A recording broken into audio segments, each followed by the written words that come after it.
All right, welcome into the Five Guys here in the Five Reasons YouTube channel. I'm Ethan Skolnick. You can follow me at Ethan J. Skolnick and at Five Reasons Sports. I got Alex Donno.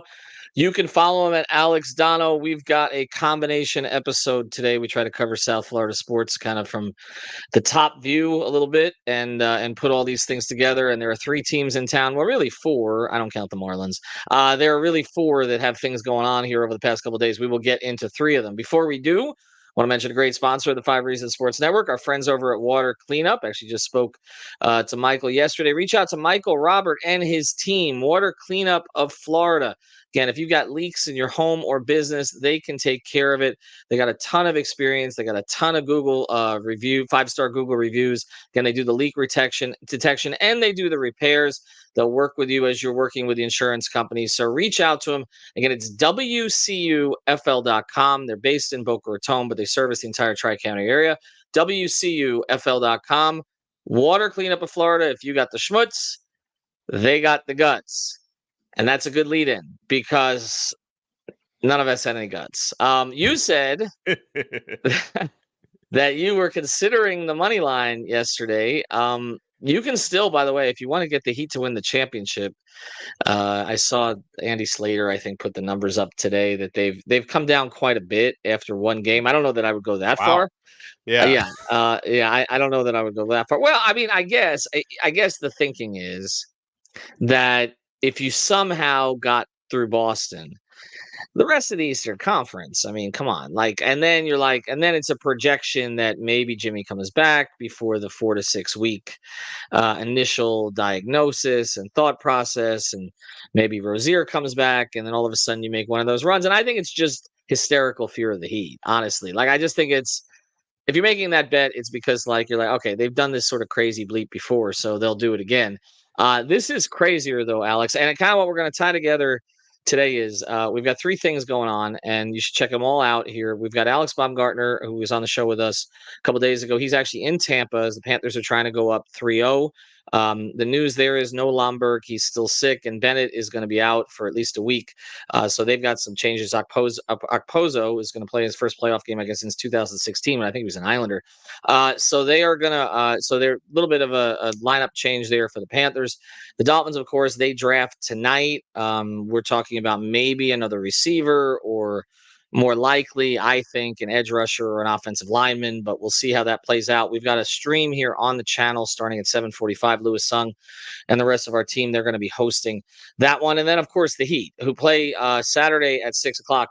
And really, Alex, what's interesting to me now as you look at the three of them is there's expectations games with all of them, right? I feel like Panthers fans feel like they're going to win the Cup. I mean, I think right? a lot of people who aren't even necessarily Panthers fans. I happen to be, Ethan, in a WhatsApp group chat where I think 13 out of the 16 members are Canadians, and they're like they're coming around on that Panthers team. And when the Panthers get respect from Canada, they're doing something right. So yeah, I could see that. And then listen, as far as that Heat win last night was epic. Like you mentioned, Ethan, I was having my regrets, all throughout that fourth quarter when I realized they're really going to do the damn thing and they're going to win this game, because I had kind of thought about maybe just, throwing $20-$30 on Heat plus 800 on the money line for that game. Sure. I didn't even bet anything. I didn't bet spread or money line. So you know what? I don't want to disappoint myself. I'm just going to kick my feet up and watch the game. Now, winning that game, fun as it was, didn't change my big picture expectation for the series, because I didn't think the Heat were going to win the series, nor did I think they were going to get swept. I didn't necessarily think they'd win a game in Boston. I thought, if anything, they'd take maybe one out of the next two games coming up in South Florida. So I'm not such a knee-jerk guy that I say, hey, you know what? No Jimmy, no Scary Terry, no problem. We're in the Celtics' head. I don't think the Heat are going to win the series. I hope they prove me wrong about that, but seeing them do that in Boston, seeing them shoot that way in Boston, which I don't know if that's something that they're going to be able to replicate, at least not on the road. But after all the narratives, Ethan, and after all the overconfidence coming out of the Northeast, to see the Heat actually go do that and steal home court advantage away from the C's, no matter what happens the rest of this series, whether it's a 5-gamer, 6 or 7-gamer, I'm never going to forget what Eric Spoelstra did last night in Boston.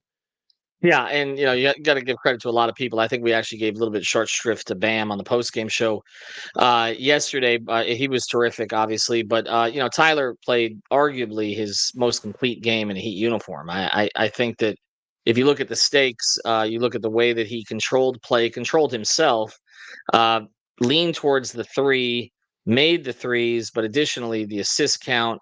And I thought he was good defensively. He attacked the boards.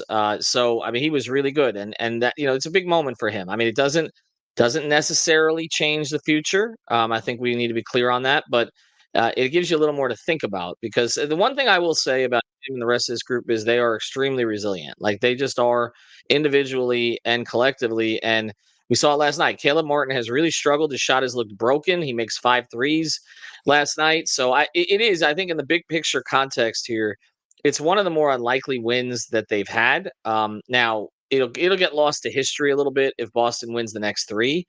We do know that Miami does not play well at home this season, but at least now, first thing, it's a weekend game. That helps. People might actually be in their seats close to when the game starts. It's 6 o'clock on Saturday. I still wouldn't wait too long though, because if it's a nice day, we know what that drive on 395 is going to be like. But Yep. there will be energy in the building to start whoever's there. And my issue was like if they got blown out again in game 2, what was that building going to be like on That's Saturday? a great point. The energy is going to be completely different. You're right. No, Yep. you're Yeah. 100% right. So I think Alex, it gives them a legitimate chance, and they're going to have to change some things. And I said before the series, you got to treat every game like a playing game. Like that's where you're at. You're not coaching for the series. You're coaching just to get one. That's it. You throw everything at the wall. You don't care if they get to see it, and so they get to prepare for it in the next game. That's it. You have to do everything. And Spo did that last night. I'm seeing all the flowers that he's getting, obviously, and it's like every year we come back to the same thing, and then the national media's like, "Oh, their coach is really good." Well, yeah, but he never wins Coach of the Year. So that's kind of where we're at again. But I want to frame this in the expectations game overall here because I kind of feel like, again, with the Heat, we're in this weird place now where they've kind of swapped with the Panthers, where now the Panthers are expected to win big this postseason, and the Heat are not. Before it was like if the Panthers won a playoff series, it was incredible, it was gravy, it was whatever. And the Heat, it was like, okay, you got to get to the finals, or you got to get to the conference finals. Now it's the opposite. Now it's the Panthers who I think there's an expectation level to get to the conference finals at least, or get back to the Stanley Cup finals and have a better result. And with the Heat, it's just, can you win 2 games in this series? Can you win 3 games in this series? I kind of feel, Alex, like the Dolphins are in between in this regard. Like, I don't know that fans, as the draft comes in tonight, really know where this team is, because there's so much change. I mean, the whole defense is basically turned over. Yeah. And we also saw, Tua still doesn't have his extension, although we're expecting him to get it.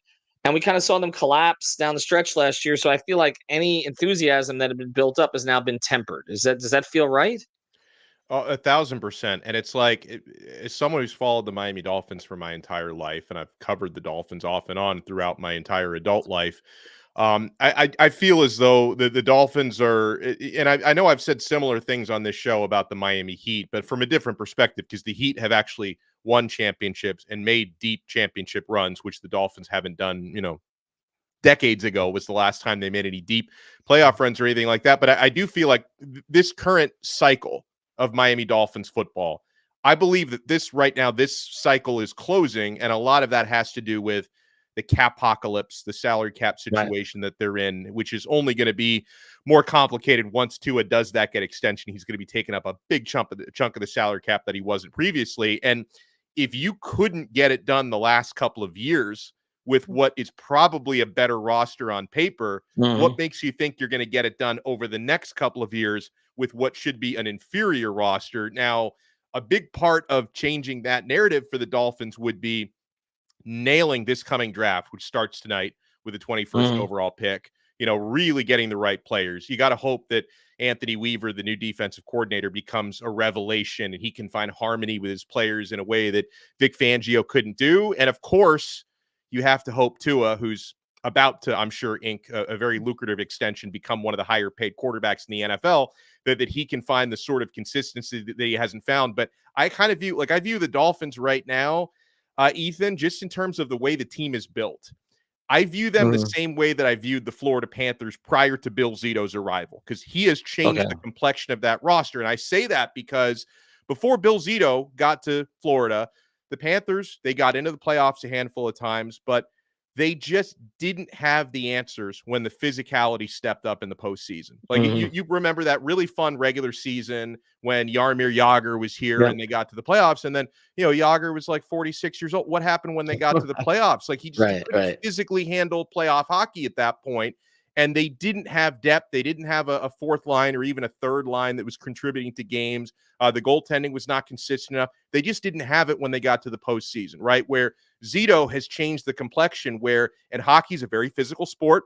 Football's a very physical sport, where the Panthers now have answers in depth and they have answers in terms of physicality. And that's the big concern that I have about the Miami Dolphins. And I know we're gonna talk about who they may draft tonight in the first round, but you look at where they've had to play in the postseason the last couple of years and the types of teams that have eliminated them, right? They did 2 years ago in Buffalo. They did better in that playoff game than I expected, but they get eliminated in the cold weather by a more physical team.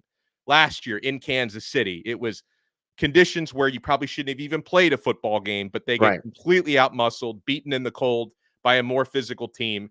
And so I need to see you make that team tougher and more physical the way that Bill Zito did with the Panthers. And I know we're going to talk about this, but some people are throwing around Xavier Worthy, the receiver from Texas, as just because he set a record 40 time and they put Mike McDaniel on camera watching him, that's going to be the guy he's going to draft. Okay, I get it, but does he make you tougher? Like does drafting Xavier Worthy, does that make you a team that's more equipped to win a road playoff game in Kansas City or Buffalo, which is something you're going to have to do if you want to win a Super Bowl? Well, I do think for that reason, I think it's a bit of a smokescreen. I think the fact that everybody assumes that McDaniel would take him is they're throwing that out there to maybe get somebody to move up and take the pick if they know that somebody actually privately really does covet him. So but they may do it. Who knows? And I may be wrong about that. But it does feel to me like there's at least an acknowledgement that they got to get guys who put quarterbacks on the ground or keep their quarterback upright, one way or the other. And so I know, especially the offensive lineman thing is not the sexiest thing, but this sets up for that. If you look at their free agency, you look at the fact that Armstead really can't be counted on to play 17 games. I would think that they go there, but we'll get more into the pick as we go forward. But before we get into Jersey's 305 and introduce them, I just want to close the loop on something with the Heat, something you talk about with physicality, because you're right. The Panthers added this kind of physicality, and Heat fans complain all the time the team is not big enough. But the team is physical enough. Yes. And I think I think that's the difference. That's what we see. And we pretty much spent 40 minutes on this on 5 on the Floor yesterday, but they don't fear Boston at all. Okay, they don't fear them. They're just like, you're not like that. That's essentially, I mean, Caleb Martin said that to Jaylen Brown. I remember, when the Jaylen Brown Duncan Robinson thing happened down here, Duncan didn't back down from him at all. And Heat players were kind of disappointed in Jaylen in the locker room. They're just not afraid of that team. They think that team will crack if they push them. And you got to believe that's what UD is telling them since he's with the team. You got to believe that that's what Spo is telling them. What guys like Caron Butler are telling them. Just get up in them and they will fold. And that, look, I do not think Miami's going to win that series. I would be foolish to bet on it. I think that direction. They are totally out talented at this stage, particularly without Rozier in there. We don't know if he's coming back for game 3, but I know that Boston didn't want to see them, and they didn't want to see them exactly because of what happened last night. And so I give the Heat credit for doing that. I do think it's one of their more memorable wins that, again, I hope is not lost to the dustpan of history because they get blown out the next 3. Like, if this series is competitive, I think people will remember it.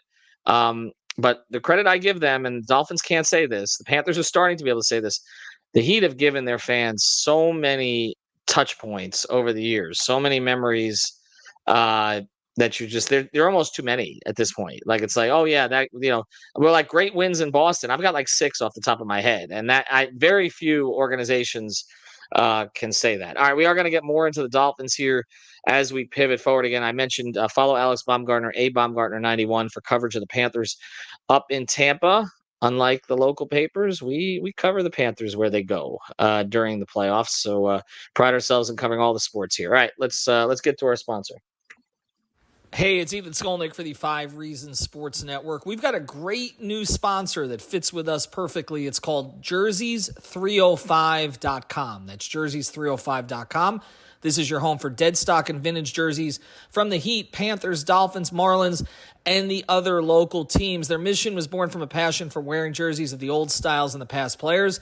Jerseys 305 aims to make every fan stand out from the crowd with unique pieces that you don't commonly see anymore. Maybe 10, 15, 20 years ago, but not today. And Jerseys 305 was created by the fans, for the fans. They're diehards just like you. In fact, they're probably listening to this episode right now. So check them out, Jerseys 305, their partnership with 5 Reasons Sports, celebrating with a 10% discount on the next purchase using the code 5 at checkout. Unlock your exclusive savings on the entire vintage collection. So here's where I'm at with the draft for the Dolphins, Alex. Just big picture wise, because I'll acknowledge, unlike our guys C.K. Parrott or S.I. Clancy, Simon Clancy, or Alfredo Arteaga from 3 yards per carry, I'm not following every. I can't speak to these specific prospects. I watch a little bit of college football, follow a little bit of the draft coverage, but look, I'm not going to claim that I know which guy is going to be the best player in the pros. My general philosophy on drafts from covering the Dolphins for years was take the best player available and figure it out. Because in the NFL, we know contracts are not guaranteed. Players are cut loose, and somebody who you think is a starter is a cap casualty a year or two later. So just add as many blue chip players to your program as possible and figure it out. With that being said, it does feel like this team needs to fortify in the trenches after everything. And first thing, because of who their quarterback is, but also on the other side of the ball because of everybody they lost. Is that fair? Would you go BPA today? No, I mean, I just straight up BPA, absolutely not. And also, I mean, if you were going to use a straight up BPA argument, you could say then, well, what if the BPA is a quarterback? And they're obviously not going to do that. And there are certain other positions where you just don't have a need right now. I guess always, if you're Chris Greer, you're hoping that somebody falls into your lap that can accomplish both of those goals, right? Somebody you consider to be the best player available, but is also hopefully either an offense or a defensive lineman, right? I mean, you could definitely make an argument about needing an edge rusher, especially since you've got some good edge rushers on this team, but 2 of your top guys are going to miss months to start the season, right? Coming off serious injuries from last year. So that seems to be something. If you want to be, competitive come November, you may look at someone like a Jared Verse if he's still sitting around there at number 21 overall, and probably my favorite player who may or may not be available at number 21, who I think can accomplish potentially, depending on who else is on the board, best player available or top player at a position of need. There's been a lot of buzz, and rightfully so, for offensive lineman interior. Well, probably going to be interior in the pros. He played tackle the last couple of years, but Graham Barton from Duke. And what's so attractive about Barton is, since the Dolphins have a couple of different potential needs for starters on their offensive line, he can literally play all 5 positions, Ethan. I mean, he started at Duke as a high-level center. He's moved out to left tackle. He could even potentially fill a role at right tackle as well, which is actually Tua Tagovailoa's blind side. He could probably start his career inside and kick his career outside. So I think that would be tempting there. And then the other thing about this draft, where I think this could work in Miami's favor, as I know some people will say, well, maybe they should be looking at a quarterback. It's not going to happen in the first round. Okay. So something that could work in the Dolphins' favor is there's so much quarterback hysteria, where you could have potentially 5 or 6 quarterbacks taken in the first round that could cause some players you wouldn't think are going to fall to you. And right. I talk a lot about this quarterback class, Ethan, with people who are more qualified to talk NFL draft than me, former players, people who actually, break down the film in a way where I tend to, watch highlights and look at combine stats and stuff like that. But a lot of the people that I talk to on this quarterback market say that Caleb Williams, there's a reason why he's probably going to be the number 1 overall pick. I know some people have questions about him just being kind of a weird dude, but that this guy's going to pan out, more than likely going to pan out.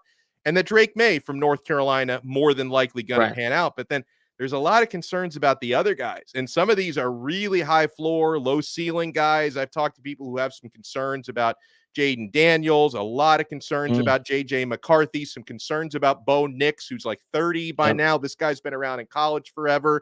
A few concerns about Michael Penix from Washington, great college player, but how much is that going to translate into the pros? So I think a lot of these quarterbacks where I know some people can say and look, hey, it's a really, really deep quarterback class.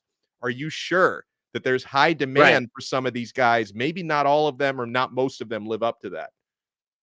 Yeah, but what we see every year is the teams reach. I mean, that's the thing. It's because you have to have one, and if you don't feel good about yours, then you take one. And I don't think the Dolphins are going to do that, but I do think that it could benefit them where teams jump ahead of them to try to get a quarterback. And I also think they may be able to hold the team hostage that needs a quarterback. And that's one of the reasons, again, that you go into a draft saying that you're extending your quarterback and you want your quarterback, because then teams know that they can't kind of play with you in that regard. If they're a team that does not have expressed that belief in their quarterback, then they can be forced to give up more than they want to give up.